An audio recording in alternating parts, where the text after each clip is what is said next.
Nako, maganda na naman yung araw natin mga kuys dahil meron tayong another pre-orders or pasabay. Ito, this time, dalawa sila mga kuys. So, unahin muna natin to kasi first time kong makita tong sapatos na to. Actually, ito din naman. Teka, sa box muna tayo mga kuys. Ang gara ng design ng box, no? Tapos, matibay siya. Bale, ito nga mga kuys, yung colorway na napa-order sa atin. Isa sa mga una ko napansin mga kuys, yung kanyang heel counter, meron siyang textured leather dito. Ito yung logo ng Duya or yung Fangs. Dito sa traction kasi may details dito mga kuys, may nakalagay dito.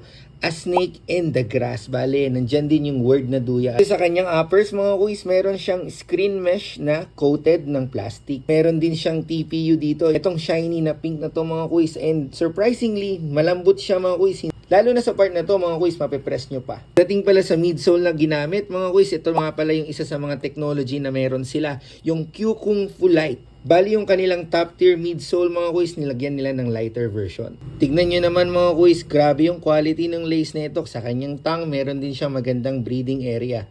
Napansin ko lang dito mga kuys, dito lang yung kanyang foam at dito sa kanyang ankle collar. Dito naman mga kuys, maganda naman yung amount ng foam at maganda naman yung lockdown. Sa mga ibibida ko sa sapatos na to, yung kanyang traction dahil napakakapal mga kuys at napakasolid ng rubber na to. Meron din siyang TPU support dito sa kanyang mid-shank. At yan nga mga kuys, mabilis nating unboxing para dito sa Duya 4 ng Chowdan. Abangan nyo naman mga kuys, yung ating unboxing para sa Li-Ning Liren 6 version 2.